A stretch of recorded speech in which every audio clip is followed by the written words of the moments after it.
The Eeveelution family has been a catalyst for so many aspects of the Pokemon series, evolving the games with their creative mechanics and designs, all while being cherished by fans across the globe. And we all have our faves. But what if you just needed to evolve that Eevee as fast as possible? Better yet, outright skip that step and simply catch an Eeveelution. Well, today we will put this to the test and see just how fast you can get an Eeveelution in every Pokemon game. And we will of course keep track of the results, so place your bets down in the comments for which Eeveelution will be the champion. Also, just like Eevee, we're going to be evolving our Pokemon Challenge series by utilizing the third version games wherever optimal. And similarly, one of the best ways you can evolve your gaming is by trying out Raid Shadow Legends, the sponsor of today's video. If you haven't heard, Raid is a hit fantasy RPG that has been evolving for over 4 years. Now, you all know how much I love taking on challenges, and Raid has you covered in that department with its 12 imposing dungeons to conquer. And the challenges don't end there, as they have just added the new terrifying boss, Akumori the Phantom Shogun, whose design looks really cool and has great attack animations.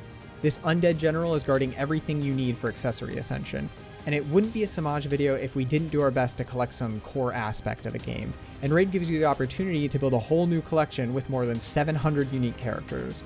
I really appreciate the support Raid has given to the channel, so please go check them out by clicking the link in the description or scan the QR code on screen.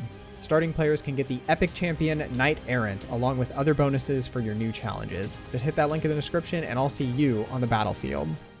We start off our journey in Gen 1 with Red version and the original Eeveelution trio. But first, we need to get ourselves an Eevee, or the Eevee, as there is only one, located all the way in Celadon City. So we will more or less follow the standard Red speedrun route, grabbing a Squirtle as our starter, picking up the first Nidoran we can find, and then utilizing some switch training when taking down Brock with Squirtle to get Nidoran some levels. From here, we grab some items, take on the dreaded Shorts Kid, and run through Mount Moon, where we get lucky by running into a Paris, which is the only cut user we can run into on our run without a detour. After taking a bit of a beating, we catch our cutter, then complete the final battles of Mount Moon. On the other side, we reach Cerulean, where we hit the Pokemon Center before taking on a gauntlet of battles up north, starting with our rival and ending up at Bill's cottage. Upon helping Bill out, we get an SS ticket, which is our key to getting cut. First, we can warp back with an escape rope to take down Misty, who is a bit of a gamble with her Starmie and its 22.5% crit rate, but we inevitably get our victory. Now, all we have to do is head to Vermilion, hop on the SS Anne, take down our rival with the already overpowered Nidoking, and get our one required HM. We say goodbye to the Anne and then grab the bike voucher from the fan club chairman, who thankfully lets us dig through his floors back to Cerulean, where we can pick up our bike. Now we can go use Cut to reach Route 9 and Rock Tunnel, where we ride through the semi-darkness and make it to the other side. Here we zip through Lavender and the following route, beating the single mandatory trainer, and finally making it to our destination, Celadon City. Head to the top floor of the Celadon condominiums to hopefully not steal an Eevee, but now we have the even more critical step of evolving it. And luckily we start off with an easy route, simply heading to Celadon Mart and picking up the first stone sold in the shop, that being the Firestone, which lets us evolve our Eevee into our first Eeveelution, Flareon. Moving on to Gen 2, where we have 2 additional Eeveelution options, and are given the first opportunity to take advantage of the third version games with Crystal. While obtaining Eevee is the same across all versions, Crystal provides some benefits to either evolution method, which we will cover more in a minute, but first we again need to track down Eevee. And in terms of this journey, the definitive edition hardly changes things up between Silver and Gold, especially in terms of routing. So we grab the tried and true Totodile, and make it through all the intro until we reach Violet City. Here, we take down Faulkner, but more importantly, make a quick stop at the center for some future plans. After this, cruise on down Route 32, grabbing a rappel along the way and using it inside Union Cave. Crystal luckily has only 1 mandatory trainer to take down, compared to 2 in the base games. We then end up in Azalea, where we do a bit of shopping, dispatch some rockets in Slowpoke Well, then take down the gym with lots of rage. And as a reward, we get the Broken Fury Cutter that allows us to take down our rival as long as we have a bit of luck on our side. In Neelix Forest, we get Cut, which we can teach to Croconaw, as well as Headbutt a little bit later on. We then run through Route 34 to reach Goldenrod and grab a free bicycle.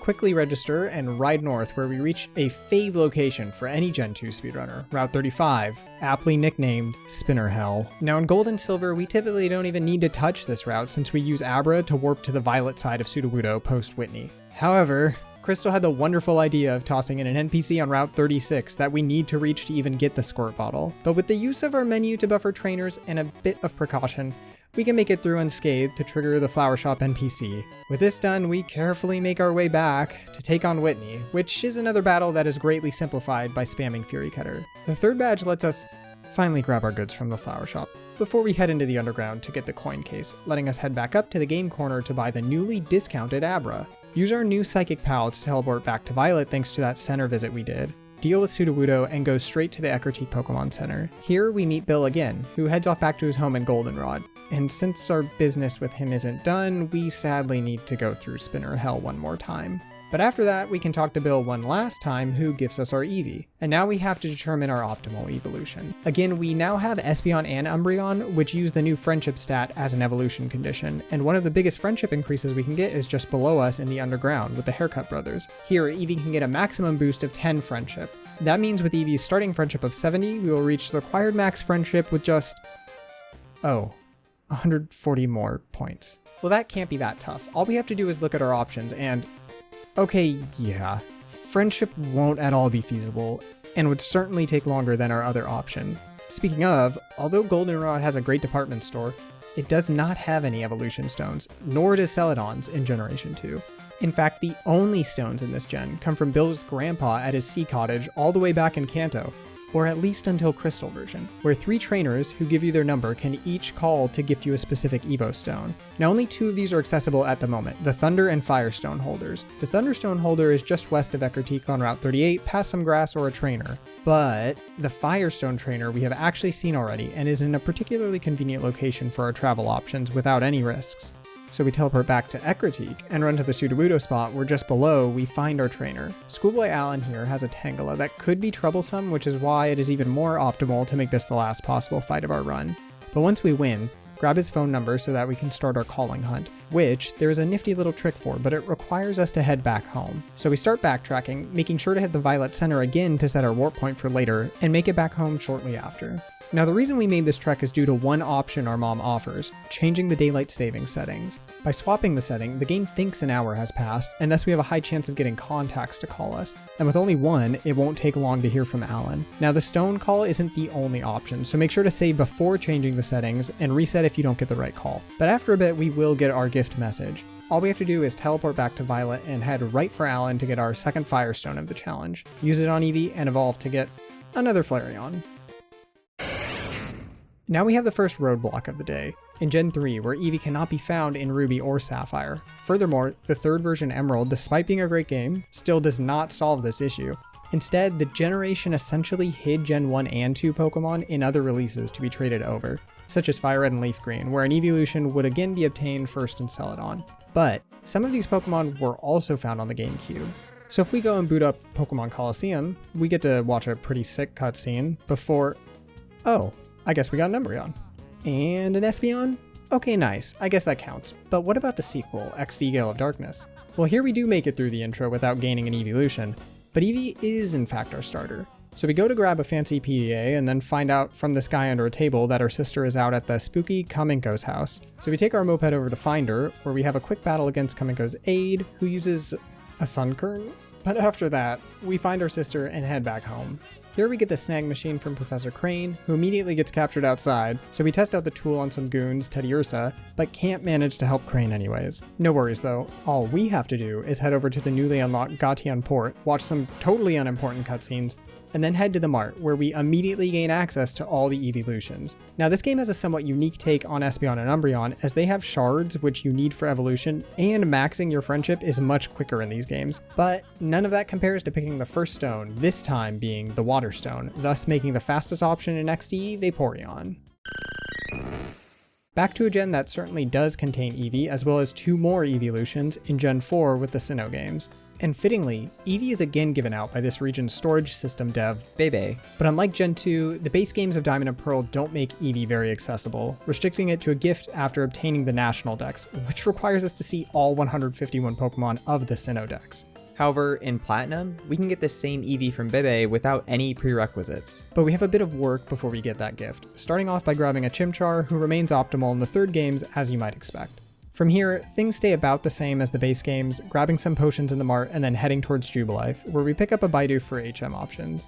In town, we actually can no longer get hidden power at the trainer school, but since that would rarely work for our pick up and play runs, it's more of a time save anyways. In fact, the Platinum route optimizes gaining EXP for Chimchar to evolve, which we can utilize, so head north to take down Alas before grabbing our Poketch. Over on Route 203, we take on Barry without much trouble, and another trainer near the cave for a bit more EXP. Now this might surprise you, but we want an Abra for this run, which can be found on this route, but only with a 15% encounter rate. So if you happen to run into it and make a successful catch, that will speed up your time, but there is a reliable route a bit further on. So we head into Oreburg Gate, grab Rock Smash, take down the camper, and reach Oreburg City before going straight into the mines. Inside, we get the escape rope, take down one more trainer, and talk to Rourke, who we follow out with our escape rope. Back in town, we head north just a bit more to Route 207, where Machop can be found with a 45% encounter rate. The champ will be critical in just a minute, but it would approve of going to the gym first. And perfectly, the trainer just before Rourke is the last one we need to evolve, preparing us for the real battle. Here, we do need to be a bit careful, but in the end come out on top by abusing Leer and Mach punching through the Onyx and Granados. With our badge in hand, we hit the mart for some super potions, antidotes, and repels, then stop next door to do a trade, swapping our Machop for, you guessed it, Abra. Next, we backtrack to Jubilife using repels as needed and take down our first galactic grunts with Dawn. Make sure to keep the repels up while heading through Route 204 and into Fluoroma Town, where we can find some berries for later as well as even more galactic goofs. None of these battles nor the following ones in the Valley Windworks are much trouble as we take down Mars with ease thanks again to Mach Punch. This opens up Route 205 where we dodge as many trainers as possible to reach Eterna Forest. And actually, this is the location of one of Eevee's new evolution mechanics, but we will cover that in a bit. First, finish running through the forest with Cheryl and enter Eterna City. We go right into the gym and take down plenty of grass Pokemon with ease. Just make sure to toss the Cherry Berry on Monferno for Gardenia's Roserade that is very likely to use Stun Spore. After clearing up the gym, we have a few more chores in Eterna, specifically getting cut from Cynthia, taking down Jupiter in the Galactic Building, absolutely stepping inside the center, picking up the Explorer's Kit, and grabbing a bike. We can then use the bike rack to hop on our bike, which I had no idea about, and ride on down Cycling Road. Back on Route 207, make sure to grab the hidden rare candy near the spinning hiker before heading through Mount Cornet as well as Route 208 to finally reach our destination, Hardhome City. Here, Bebe's house is found next to the center, where we chat and get our next freebie. Now to discuss our evolution options. First off, friendship. Although there are a few more methods to build those bonds, the biggest boosts are still time-gated and thus slower, which leaves us with the stones as well as the new methods, that being the two overworld rocks, Ice or Moss, which Eevee must level up next to for evolution. The Ice rock is out of the question, located near the 7th gym. However, the Moss rock is accessible, but all the way back in Eterna Forest. So what about the staple of our runs thus far, the stones? Well, there actually are a decent number of ways to get the stones from this point in the game. First of which is the Sinnoh Underground. Here you can mine for rare items such as Evo stones. However, these are not at all common and thus won't regularly beat running one town over to the Solaceon Ruins where a Firestone is found just down one of the first stairwells. That means all we need to do is head out of Hardhome and okay, so we need to do a bit more progression, meeting our mom at the contest hall and taking on the next gym. Okay, well, with that done, now we can... Oh no. Yeah, after all that, we still need to battle Barry again, and this fight is not easy. From all my testing and research of the speedrun routes, we simply won't be able to do it at this point without unrealistic luck. And that's why we have Abra, as it does turn out that simply teleporting back and rappelling through the forest would beat out even the best Solaceon Ruins route. Meaning all we need to do is reach the Moss Rock and use our rare candy on Eevee, adding an entirely new Eeveelution to our run, Leafeon. As you might expect, Black and White being soft reboots don't contain any in-game Eevee. However, this time the sequels do rectify this. And thus, we get to dig into the speedrun route a bit here as well, starting off by picking up a Tepig, going through the normal tutorials, and eventually meeting Alder, who leads us towards the next route. So we take down a few trainers before reaching Focusy Ranch, where we have an easy rival battle and locate a Herdier that was stolen by a member of Team Plasma. With that handled, we head back to Alder, who has us beat up a couple school kids before we go back home to take on the gym. And for our run, I made sure to get one extra wild battle in so that I would get defense curl just before we take on the leader. This is because Chirin's team will buff themselves enough to tear through us, especially with a non-optimal Tepig, and I found defense curling to be the only consistent route to victory, and pretty funny. With our first badge down, we could pick up some super potions and repels next door before heading towards the second gym, making our way back through Route 20, being careful of a pesky spinner, and into Burbank City. After a bit of dialogue involving the leader, we can follow after them to find one of the coolest gyms in Pokemon. Simply keep track of poison, using the Petra Berries as needed, and take down Roxy with our new move, Flame Charge. Upon winning, we're tasked with visiting the PokeStar Studios, where we essentially sit through a lot of cutscenes and take an L with a Riolu before we can move forward to our next Team Plasma event at the docks. Here we quickly take out a Grunt and chase down the other, but our reward is the ability to take a boat over to Castelia City, the home of our next Eevee. We do have a bit to do before that, however, first being gifted a bike and heading over to the gym to meet Iris, then heading into the sewers where we team up with Hugh to take on some more Plasma Grunts. But after this, we are free to head just up the stairs to find Castelia Park, where we can search around a bit for a 5% encounter with Eevee, and catching our first one of the challenge. From here, well, you already know, friendship just isn't a particularly speedy option, especially if the rocks or evolution stones are around, and while both rocks aren't actually accessible until the post-game, we still have the good old evolution stones, but this time with a twist. In these games, there are actually 6 repeatable methods for obtaining any of the Evo stones, most of which require either luck, a decent amount of story advancement, or plenty of battling. However, there are 2 static, single-use locations for each stone. And while the Water Stone is currently out of reach completely, both the Fire and Thunder Stones can be accessed by heading through the next route. But we have a few chores to do before getting there. This starts by quickly burning up Berg's Bug-type Pokemon, giving us access to the route, but now being blocked off by battle with Colress. And now comes the time to do our own experiment. Taking the left path, we hit the Desert Resort, where we can find a Firestone hidden near the southwest corner. Alternatively, the right path takes us to Join Avenue and a decent amount of dialogue before letting us loose in Nimbasa City, where we can find a hidden Thunderstone just before the center sign. So I held a little race within our challenge to see which stone we could find first.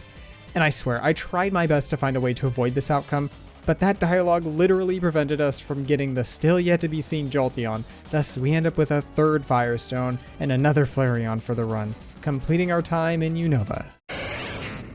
Heading on to the 3DS with X and Y, we have the final Eeveelution edition of the series, at least at the time of making this video. Please give us more Eeveelutions. As per usual, we need to track down an Eevee first and have a bit of work to do before that point, so we get to pick up yet another new speedrun route in our series. That of course starts by getting our starter, which is surprisingly the grass-type Chespin, although it really won't be used for too much, but it will take out our rival before we head over to catch the much more important Bunnelby. However, Bunnelby also won't be used for long, as we will be trading it once we reach Santaloon City for a much more useful Farfetch'd. With this duck, we can easily use Aerial Ace to fly through the Bug-type gym. After this, we skate on over to Route 4, grabbing a free Repel before meeting Sina and Dexio, who lead us into Lumio City and finally over to Professor Sycamore's lab. Inside, we actually have a battle with the Professor and the Kanto starters, which can go poorly with bad enough luck, but Farfetch'd was able to clutch it out, keeping Chespin on the sidelines. We can then grab some luxury balls downstairs that we could sell at the center in order to buy Swords Dance. Over at the cafe, we meet some more unique characters before getting out of town and onto Route 5. Here, we use Repel and teach Swords Dance in preparation for the battle right after with Tierno, where we set up, then use Aerial Ace to win. Now we can skate through the rest of the route, dodging the many trainers and reaching Campfire Town. At the south end of town is a star piece which we could sell to pick up plenty of healing items and repels. With our shopping done, we can check out the castle, grab some rare berry juice, and move forward to Route 7, where a Snorlax is blocking our path. To deal with this, we need to head over to the palace, where we track down another dog, watch some fireworks, and then get a Pokeflute.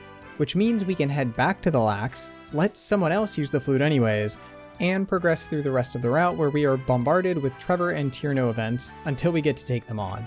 And this battle can actually be a bit tricky, so make sure to equip the berry juice beforehand and set up early with Swords Dance. And with decent luck, we can make it through, say goodbye to the duo, heading through the lower portion of Connecting Cave and out to Route 8 for just a bit before reaching Ambrit Town. The first thing to do here is step inside the center for a warp later, and then go south to the Fossil Lab where we are tasked with checking out Glittering Cave. And that means we have the fantastic task of getting to go ride on a Rhydon to make it through the rocky Route 9, but at least finding a free heal from a ranger just outside the cave entrance. Inside, simply run away from each shadow encounter and make your way towards the open cave. Here we meet the professional-looking Team Flare, with both grunts being taken down with some Swords Dance set up. After this, we team up with Callum to take on 2 more without much trouble, and finally pick up the Jaw Fossil. And now we can simply book it to the closest shadow, get knocked out, and warp back to Ambrit. With all of this done, the lower portion of Route 8 is finally open, letting us run through, dodging a trainer, and running right through Silage City onto Route 10. where we can finally find our Eevee in the yellow flowers at a much higher 20% rate. With our Eevee in hand, it's time to talk evolutions. Although there are new methods for gaining friendship, and we have the amazing new Eeveelution in Sylveon, which currently uses its own mechanic in Affection, there are still much faster options. And they again aren't the Ice or Moss Rocks this time, as those come quite a bit later. No, it's of course the regular Evolution Stones. However, we have ourselves a bit of a rematch to discuss, since the Water Stone is again not up for debate, being currently inaccessible. As before, both the Thunderstone and Firestone are accessible, although this time the Firestone was earlier on in our journey, requiring a minor detour. Alternatively, the Thunderstone is located further down the route we just caught Eevee on, so this means we have our second race to display, and this time, even with my non-optimal skating movement, grabbing the Thunderstone up ahead will always beat the ridiculous Rhydon. With that, we end up with our first Thunderstone and finally get a Jolteon. The second set of 3DS games offer another slight upgrade to the Eeveelution experience in the Ultra games, and this will actually be my first time getting to try these games out at all, specifically with Ultra Moon. Our adventure begins exactly how you might expect. However, we do get our starter Poplio a bit earlier this time, before getting to take on Hau immediately, as well as one of the Sparrow attacking Nebby. After this, things continue as per usual, having our catching tutorial, battling Hau again, getting the Rotom Dex, do some shopping, and finally take on the Trainer School. And here's where things get a bit different in the Ultra games, as we head to the grass on the side of the school, use a Repel, and can find a level 8 Zorua. Interestingly, the Zorua actually does come up throughout an entire speedrun, but it will also help us clear the upcoming battle with the school teacher who has a Rowlet that can do some big damage to Poplio. So we use Zorua's fake tears to lower its special defense as much as we can before bringing in Poplio and taking the owl out. From here, we start the gauntlet of Howly City tutorials, afterwards getting to do some more shopping for X items, then taking on our first team Skullgrunt before Captain Ilima. And this battle actually does require some X setup on Yungoos in order to knock out Smeargle in one shot. Now we can finally leave the city and check out some new locations, first needing to dodge Crystal by hugging the corner here, running around the next trainer, and heading west to the beach. We take down another grunt without much trouble and can head back to the route, but we will have another visit for some surfing action in just a bit. First, we need to catch a Spearow outside the center, as we can actually do another trade for a powerful Pokemon inside, Hawlucha. This Hawlucha is the perfect tool for many upcoming battles, even in our short run. So we feed him some snacks, then head into the first trial where we can find Brick Break, do a bit more Pokemon refresh to get a nice EXP boost, and finally take down the Totem Raticate in one hit of our new move. With the trial taken care of, we can head north to Mele Mele Meadow and help out Nebby by dealing with another squad member. We return Nebby and then get the chance to battle Hau once again, but this time sweeping with Hawlucha. And similarly, we now get to take on the first Kahuna, that being Hala, who we clear easily with an X attack followed by some wing attacks. As a reward though, we can finally gain some speed using the Tauros Ride Pager and rush back over to the beach, where we get to travel to the next island using a new feature of the Ultra games, Mantine Surfing. All we have to do is clear the brief tutorials and then maintain our speed through the real course by going back and forth. Honestly, I thought this part would have been a headache and much worse to control, but it was actually pretty fun all around. Anyways, we are finally at our destination island, so we watch a bit of dialogue, meet up with Cinna and Dexio from the previous gen, and take a quick loss to Cinna's Smoochum as we don't actually need to win. Now we can ride through Route 4 to Paniola Town, where we take down Hau for the last time before making it to the ranch, and moreover the Pokemon Nursery. Here we are gifted a free egg that you probably won't be surprised to learn holds our Eevee, which we can efficiently hatch by riding around in this fenced area for a bit. And now comes the reason we chose the Ultra games, as we can show Eevee to the breeder on the right in order to obtain one of the evolution stones. And of course, the first one is the Firestone, meaning we are stuck with another flare. Hold on, what if we try something else? That being finding an Eevee on the routes around Paniola Ranch. Now, Eevee can only be found at a relatively low 5%, which can take a bit of time, but there is a huge perk to all of this. If Eevee performs an SOS call, it has a 12% chance to call in either Espeon or Umbreon based on the time of day. And it just so happens that there is an Adrenaline Orb on this route as well, which gives SOS chaining a consistency boost. So if we go through some encounters to find an Eevee, throw down the orb, and keep knocking out any called in Eevees, we will eventually find our Eeveelution, Espeon, saving time over the hatching route and marking a slightly more legitimate win for a friendship Eeveelution. Okay, so you would think the Let's Go games would be mindless since you can start with an Eevee, however, you cannot evolve the partner Eevee. And since the Eeveelution route is a bit different in this game, we'll briefly cover the Kanto region again, playing Pikachu since we can't possibly leave an Eevee unevolved during this challenge. Now, in terms of routing, the Let's Go speedrun is defined by the requirement to have 50 Pokemon registered to take on the Fuchsia City Gym, which is not at all relevant to a run since Eevee isn't too far from its OG location in Celadon. Thus, I tried to make a route that picks up some EXP by making catch combos in a few locations along the way that I will touch on.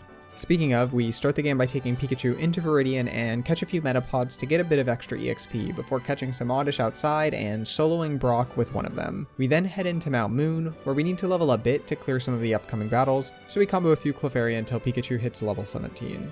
Now we can easily sweep through the rest of Mount Moon, then pick up the Zippy Zap move in Cerulean to make Misty's gym even easier. Furthermore, the Rival Fight, Nugget Bridge, and Route 25 are all a breeze for Pikachu at this point. We get one more meeting with Bill before heading south for Vermilion. And now one would normally hop on the SS Sand, however a great spot to quickly gain EXP is Diglett's Cave since the majority of spawns are Diglett and it is pretty consistent to make excellent catches. So we evolve Oddish to Gloom and get Pikachu to level 26 before hopping aboard the SS Sand, quickly taking down a rival and grabbing the new version of Cut, Chop Down. With this we can finally make it to Route 9 where we get to see Lorelei scare off some rockets before entering Rock Tunnel. Inside, things are the same as normal, navigating some mild darkness, but keeping an eye out for Rhyhorn as they are rideable again and much faster than in Gen 6. I wasn't so lucky to find one along my path, but we don't have all too much land traveling to do left anyways. We make it over to Lavender and then head into the tower where we take on our last rival battle before getting scared out by a ghost. We can now go to Route 8 though, which is the new location for an Eeveelution stone, but the only one directly along our path, and sadly, it's the Firestone. However, once we reach Celadon, we actually aren't done, as there is no longer a freebie in the condo, meaning we have a bit of work to do. Specifically, heading to the game corner to find the Rocket Hideout, where we defeat more Rockets, deal with some spin tile mazes, literally play as Pikachu, and then take on a boss gauntlet of the Team Rocket trio, Archer, and finally Giovanni. After all of this, we get the Sylph Scope to let us see some ghosts, but before that, learn Fly outside the game corner in order to make our last few trips much quicker.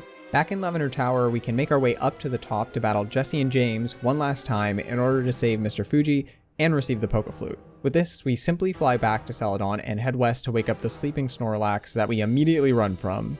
All we have to do now is ignore these Eeveelutions we won't be getting, use a lure, and search around for the 5% Eevee. After making our catch, simply use the only stone we can, another Firestone, and get our 4th Flareon.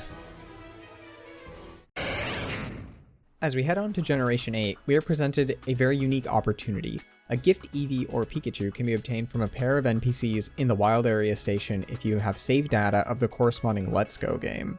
However, just like Let's Go, these can't evolve. And sadly, although Sword and Shield are the first pair of games where all the Eeveelutions are catchable in the wild, and we can already track them down, we are prevented from catching Pokemon at that level until we have more badges. So out of alternate paths and desperate for optimization, we turn to the speedrun route for Shield to get us to an Eevee just before the first gym on Route 4. This begins as usual by grabbing a Sobble, speeding through the introduction until we reach the wild area. Here we can battle the Onix right at the start, which either lets us score a ton of experience if we win, or lose and take advantage of a death warp to the other side of the area, the entrance to Motostoke. Inside, we meet back up with Sonia, after which we can do some shopping for X special attacks to cover us in our upcoming battles. However, we first have to go sign up for the gym challenge, despite the fact we won't really be taking part in it during our run. After that, we go to the inn next door to take on some Team Yell Grunts, learning Water Pulse along the way. Heading back over to the stadium, we keep pretending to be taking part in the gym challenge by trying on our uniform and then get the power to fly, which we can use to jump slightly west to the center, meeting up for a battle with Hop just a bit further on. And luckily this battle isn't any trouble and we can quickly move on to Route 3, being careful of the various trainers and wild Pokemon. After another meeting with Sonia for some lore, we have one mandatory trainer where we use an X special against in order to avoid any danger. We can now access the Galar Mine, simply chasing behind the Carkles and taking on a worker, after which we gain enough EXP for Sobble to evolve. This is perfect as we have to take on Bede at the end, utilizing both our Evolution and X Special to win the final required battle and head on to Route 4. As mentioned before, this is the location of Eevee and also brings up why we chose Shield, as Eevee has a slightly higher encounter rate of a still low 5% compared to the miserable 1% in Sword. Either way, we will have to hunt for a bit, but can at least fly to the routes in this game, making resetting the encounters a quick process. After a while, we find our Eevee and thus begin our evolution process. And although it's hardly even worth mentioning that the friendship requirement was dropped from the massive 220 to 160, There is one other big change of these games, that being the Gen 4 Eeveelutions, which now use the Ice or Leaf Stone instead of a local rock. Now, as per usual, the Ice type is held for later in the game, but the Leaf Stone is actually just past the location of Eevee in Turffield. However, getting to it requires dealing with a good bit of cutscenes, and we all know how that went in Gen 5. Instead, you can find the Thunderstone in the wild area just after that warp to Motostoke. All you have to do is simply run east along the Motostoke riverbank, towards the hill above the lake, and you will eventually find... Oh no. No. Okay, so you can actually find a Firestone just across the bridge of the riverbank we passed, which ends up being at least 5 seconds faster. After this, we can Death Warp again to go back and finish the route, finally ending up with a 5th Flareon. No, we can't have another one. Not like this. We have to try for the dialogue route. It's the only way. And it turns out that this was the right call, as getting through the Turffield entrance scenes and reaching the Leaf Stone saves us around 10 seconds. In the end, we are saved from the Flareon curse, and Leafeon steals a second victory. Our next journey takes us back in time to the Hisui region, and luckily without any loss in Eeveelution options. Furthermore, Eevee will be ready for us relatively early on in our adventure, far before we could find any wild Eeveelutions and space-time distortions. All we need to do is grab our starter Cyndaquil, go through the first few tutorials in the Fieldlands, get geared up, and then head back out on our first real mission. Now, this still starts by wrapping a few tutorials up with Akari, but we end up in the Horseshoe Plains exactly where we can find our Eevee. And with Eevee captured, you might be thinking it's stone time, because I know you aren't thinking it's friendship, as that, like usual, would be a tedious process despite now gaining a point whenever obtaining materials. But the evolution stones aren't particularly accessible, requiring you to grind specific ore deposits, purchasing from the shopping methods, or being found in space-time distortions, all of which won't work until later. So for now, we have to progress, finishing up some dex progress by flying back to camp and taking on a few Beautifly over in the Florero Gardens. This gets us enough EXP to evolve the tutorial Pokemon and head back to town for a new rank. With this, we can cross the newly opened bridge to Deer Track Path and access much more of the Fieldlands. In particular, there is one location that will provide exactly what we need. Simply head around Deer Track Heights to reach Tidewater Dam, crossing quickly to avoid an Alpha Bibarel, and finally running into the Heartwood, where we can find... The Moss Rock is back? Yep. Likely thanks to legends being set in Sinnoh's Pass, the overworld rocks of the Gen 4 Eeveelutions can once again be found. And not only that, Eevee no longer even needs to level up and can simply evolve when near the stone. So we have a back-to-back win for Leafeon, bringing it one away from tying Flareon before the final game.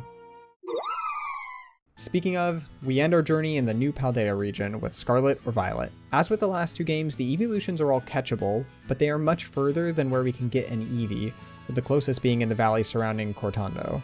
In fact, after we get through the intro tutorials and out of Poco Path, we can immediately head that way since we can reach South Province Area 4 by simply entering a battle with any Pokemon on the other side of this gorge. By making our way through this area and into Area 2, we eventually make it into town, and then we can go find and catch our Eevee.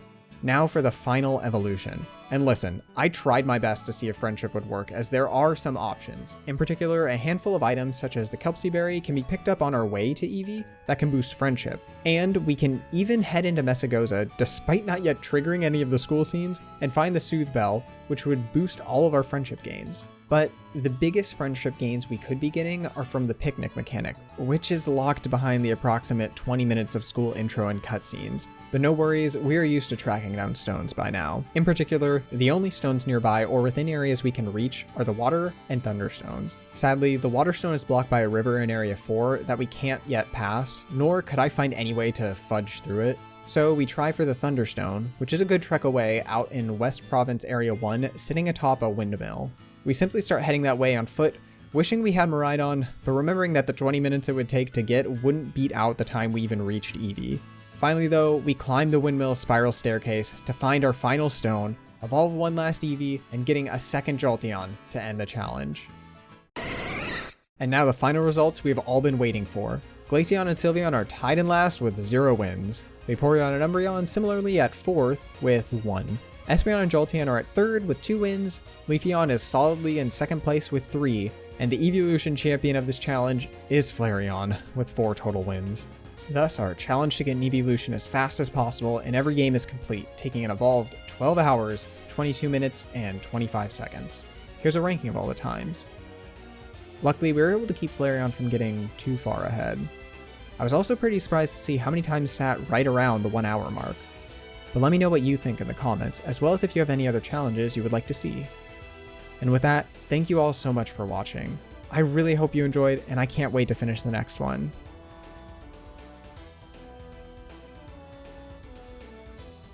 And don't forget to click my Raid Shadow Legends link in the description or scan the QR code on screen to get amazing bonuses for new players, including an epic champion.